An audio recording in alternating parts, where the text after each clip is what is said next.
Muy buenas a todas y todos a un nuevo episodio de CarboFit Radio. Hoy os traigo un episodio que ya llevo tiempo anunciando y es el de cómo alimentarse de cara a hacer dobles o triples sesiones, aunque también vale para entrenamientos bastante largos. Igual para cuando estéis escuchando esto, seguramente ya haya salido el 24.2. Ahora para los Open no hay tanto hype, pero ya poco a poco se acercan los quarterfinals en CrossFit. En Power ya sabéis que empieza la etapa competitiva, aunque bueno, para muchos ya ha empezado. Y en otros eventos como Hyrox también tenemos grandes eventos como por ejemplo la de Málaga en abril, que creo que es el día 13. Por lo que creo que es buen momento para que lo escuchéis y tengáis tiempo de preguntarme dudas. En este episodio te voy a explicar cómo lo hago yo con mis atletas que hacen dobles o triples sesiones. Esto realmente se suele hacer sobre todo en CrossFit, por motivos obvios. También al combinar sesiones concurrentes, lo que viene a ser fuerza con cardio, por ejemplo ahora Hyrox está bastante de moda, e incluso en atletas que solo trabajen fuerza, véase power, haltero o culturismo.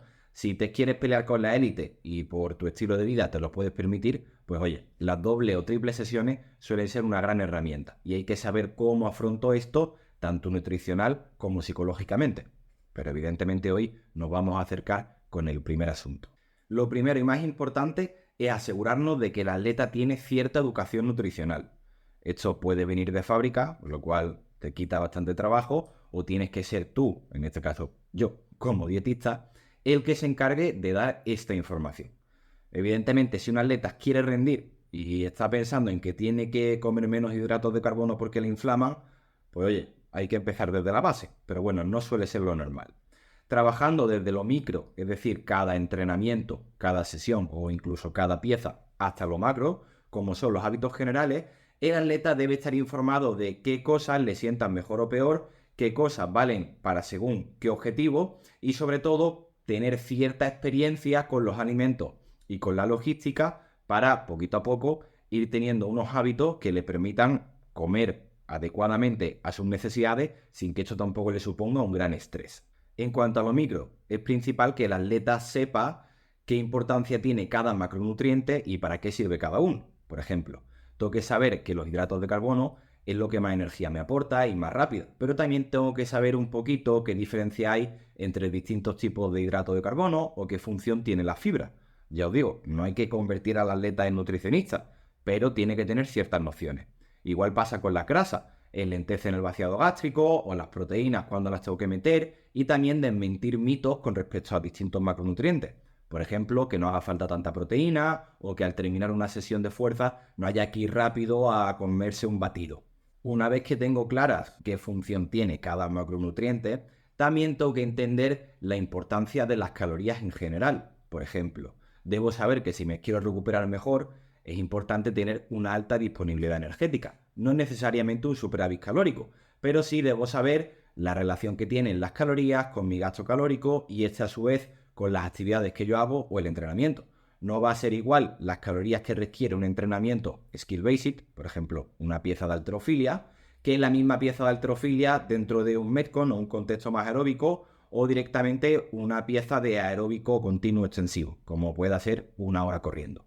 A su vez, también tengo que tener claro, tanto a nivel de macronutrientes como de calorías, qué relevancia tienen en cuanto a la pérdida de grasa y masa muscular. El atleta debe tener claro que vivir en un superávit calórico puede hacer que gane algo de grasa. Si de verdad es un atleta, no va a ser nada preocupante. Pero si estamos, por ejemplo, teniendo que entrar en categorías de peso o ya tenemos un porcentaje de grasa moderado, no demasiado bajo, pues puede condicionar nuestro rendimiento. Vuelvo a recalcar, aquí no se trata de que el atleta sea nutricionista, pero tiene que saber qué consecuencias tiene cada acción que hace, al menos a medio plazo. También tiene que haber una educación en cuanto a los hábitos. Un atleta que entrena 2 o 3 veces al día suele encontrarse destruido y tiene que saber escuchar a su cuerpo y entender cuándo esta destrucción, entre comillas, es porque le falta comida o porque la programación del entrenamiento no es la adecuada o porque sí lo es y en ese momento de la temporada es importante que se encuentre así, o porque no está aplicando ninguna estrategia accesoria, como pueda ser la fisioterapia con un buen profesional, o sales de magnesio en el baño, o cualquier tipo de estrategia que le ayude a relajarse y encontrarse mejor de cara al día siguiente. Sin ánimo de hacer un podcast de estrategias de recuperación, veo muchos atletas que entrenan muy duro durante muchas horas, por ejemplo, piezas de fuerza, pero luego no dedican una parte de su día al movimiento a baja intensidad. Tenemos que entender que para una correcta salud cardiovascular, para que los músculos tengan suficientes nutrientes y suficiente oxígeno y podamos sentirnos móviles y sentirnos bien, además de favorecer la recuperación, también es necesario el trabajo a baja intensidad. Esto no es subirse a una bici a pedalear, puede ser simplemente un poquito de movilidad, andar tranquilamente por la naturaleza o incluso sesiones de bajo impacto como la natación. Una vez me he asegurado de que el atleta entiende mínimamente de qué va esto de la nutrición y los alimentos, me interesa darle un rango de calorías objetivo. Mucho cuidado, esto no lo tengo por qué hacer con números exactos. Por ejemplo, si un atleta lo tengo alrededor de las 3.000 calorías, no tengo por qué decirle que coma entre 2.800 y 3.200. Seguramente ese número no le importa una mierda.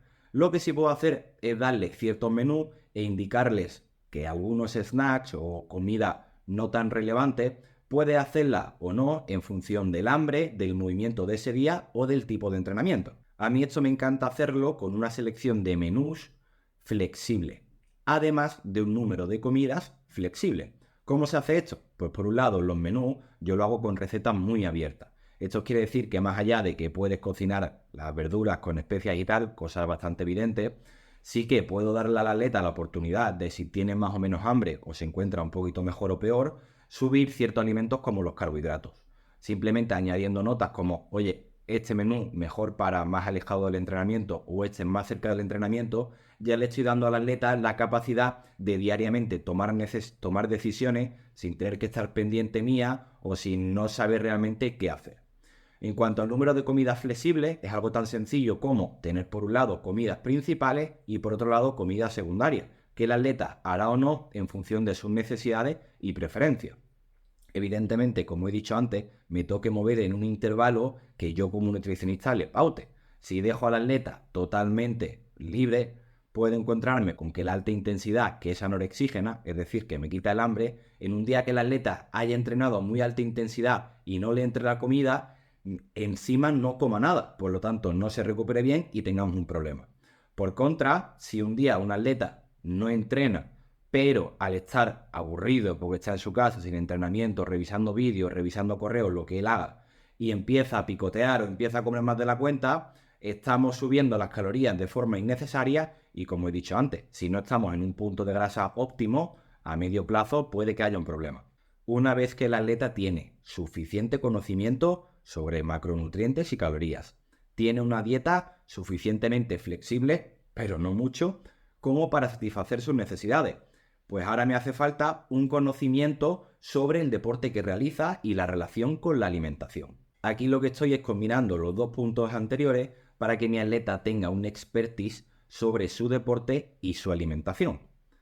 Si el atleta tiene una sesión con sentadilla, cinturón, mucho volumen, que puede que le dé ansia, que se encuentre pesado, o tiene elementos gimnásticos porque haga CrossFit como los pullover o wall facing handstand push-ups, o cualquier movimiento boca abajo en el cual se le venga la comida hacia arriba, porque me entendáis rápido, no me interesa que el atleta se sienta mal, se sienta pesado o que tenga una comida muy cercana. Igual me interesa darle energía a base de carbohidratos en polvo, una crema de arroz más alejada del entrenamiento o incluso, ¿por qué no decirlo? Si ha cenado bien y en la primera sesión tampoco pasaría nada por ir prácticamente en ayunas, cosa que no recomiendo, pero ¿me entendéis? Si el atleta verdaderamente se siente mejor así. Tenemos que encontrar el equilibrio entre lo que tiene sentido a nivel fisiológico y lo que tiene sentido para el atleta, sobre todo en piezas que requieren de mucha habilidad o donde al atleta le falte confianza.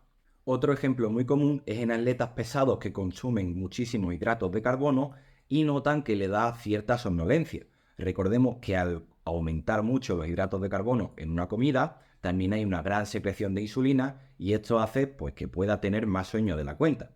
Si el atleta lo compensa con cafeína, bueno, puede salvar el paso, pero no siempre nos va a interesar. Igual aquí es mucho más interesante hacer una comida muy alta en hidratos de carbono lejos del entrenamiento, por ejemplo, en la cena, durante la noche ese glucógeno apenas se va a tocar y cuando me levante voy a tener suficiente energía No como para entrenar en ayunas, porque ahí no hay un ayuno fisiológico, simplemente hay un ayuno de cara a que he dormido 8 horas. Sentido común. Vamos a ver esto con el ejemplo de una dieta. Pongamos a un atleta que hace 3 sesiones diarias, por la mañana un aeróbico extensivo, monoestructural, por ejemplo, carrera continua, natación, bicicleta o un par de ejercicios aeróbicos sin impacto. A media mañana hace otra sesión de más alta intensidad y más larga, que puede empezar con ejercicios skill basic, como la halterofilia o los básicos de power, y sigue con ejercicios muy demandantes energéticamente, o sea, muy glucolíticos, como entrenamiento de fuerza y hipertrofia clásico, crossfit, high rocks o algo del estilo. Por la tarde terminaría con otra sesión parecida a la segunda, pero más corta en cuanto a duración. Por simplificar, vamos a poner que este es un caso ideal, o sea, el atleta tiene una buena composición corporal, no tiene problemas gastrointestinales, tiene un buen entorno socioeconómico y todo está fantástico para solo quedarnos con el rendimiento. Yo todavía no me he encontrado a un atleta con este contexto ideal, pero bueno, vamos a hacerlo hoy sencillo. Una vez tenemos claro el contexto, que como he dicho en este caso va a ser ideal, vamos a pautar un rango de calorías objetivo. Supongamos que este atleta con el contexto ideal hace CrossFit.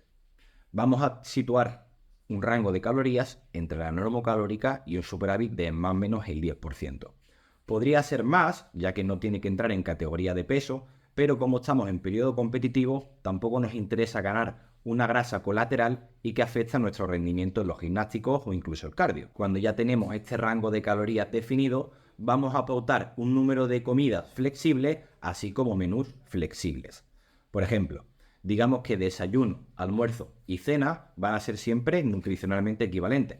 Esto no quiere decir que siempre coma lo mismo, sino que va a tener varias opciones que puede alternar entre ellas y que le va a permitir al atleta tener cierta adherencia y facilidades para saber qué tiene que tener por casa en la nevera y no tener que estar continuamente pensando en qué va a comer mañana, sino que sabe cuáles son sus menús que mejor le sienta y que mejor se adaptan a sus necesidades. Aparte de estas 3 comidas principales, cuando se levante por la mañana, antes del cardio monoestructural, según lo tenga que realizar o no, podremos pautar otro desayuno alto en fructosa, por motivos que ya expliqué en otro podcast, y bastante ligero, porque solo para la sesión de cardio, si ha cenado bien, ya seguramente tenga bastante glucógeno. Simplemente es algo que le ayuda al atleta a sentirse con energía, a no pasar hambre, pero que tampoco tenga una digestión pesada porque va a entrenar pronto. También, durante el cardio, podríamos pautar hidratos de carbono, por ejemplo en polvo o en geles, intraentrenamiento. De esta forma, un día donde no entrene, igual se lo tendría un desayuno, pero un día donde tenga sus entrenamientos con su sesión de cardio, tendría primero un desayuno con un poquito de zumo de naranja e igual una tostada con aceite y jamón, si al atleta le sienta bien y le gusta. El cardio, posiblemente con hidratos intraentrenamiento, un segundo desayuno más copioso, pero que todavía le permita hacer una digestión relativamente ligera de cara a la segunda sesión, que recordemos que era la más larga y la más intensa, y ya posteriormente el almuerzo. Como he dicho antes, en ambas sesiones de por la mañana puede incorporar o no hidratos intraentrenamiento. Esto va a depender mucho de las preferencias y gustos del atleta, también del momento de la temporada y de otras condiciones, por ejemplo las condiciones climatológicas. Si hace más calor y el atleta suda mucho, pues igual sí que es algo necesario, pero este no suele ser el caso. Otra comida opcional podría ser un snack preentrenamiento de la sesión de la tarde. Estamos hablando del almuerzo, un snack preentrenamiento, esa sesión y luego la cena. Depende de la hora a la que entrene y también de sus preferencias, este snack podría pasar a un post-entrenamiento. Después de todo estaría la cena y según como hayamos ajustado todo el día, podríamos volver a incorporar otro snack a modo de recena, lo que muchas veces es un postre, o una merienda alejada del entrenamiento. Como digo, esto va a depender mucho de los horarios y preferencias del atleta. Para las personas que necesitan muchas calorías, este último snack extra suele cobrar forma de batido antes o después del entrenamiento. En total tendríamos 3 comidas principales, desayuno, almuerzo y cena, 2 snacks opcionales, uno por la mañana como primero o segundo desayuno y otro por la tarde alrededor del entrenamiento, y en todas las sesiones la capacidad de incorporar otras comidas muy altas en carbohidratos y de muy fácil digestión, como los hidratos de carbono en polvo, algo de pan con mermelada, algo de gominolas azucaradas o cualquier tipo de snack que al atleta le siente bien. Al final del día, lo más importante es una adecuada disponibilidad energética sin problemas gastrointestinales ni un estrés por las comidas. Hay personas que prefieren comer más veces con menos cantidad, hay otros que prefieren comer solo 3-4 veces pero ver platos muy abundantes, y hay gente que no puede ver los batidos o los carbohidratos en polvo porque necesitan alimentos muy saciantes con mucha agua que le permitan no comerse las piedras. Para concluir, te quiero recordar que la nutrición deportiva es algo muy complejo, pero porque cada persona es un mundo. No tiene sentido solo atender a lo que tenga más evidencia científica a nivel fisiológico, pero tampoco me puedo centrar en el método empírico y en el animefuncionismo. Para sacar tu máximo rendimiento debemos trabajar todo el contexto de forma coherente, desde el entrenamiento a la nutrición, pasando por la psicología. Si necesitas ayuda para ganar tu próxima competición, aquí abajo te dejo un formulario. Rellénamelo bien, nos llamamos, vemos tus necesidades y si estás preparada o preparado para que trabajemos juntos. Sin más, espero que esto te haya ayudado. Pasa un buen día, come bien y entrena duro.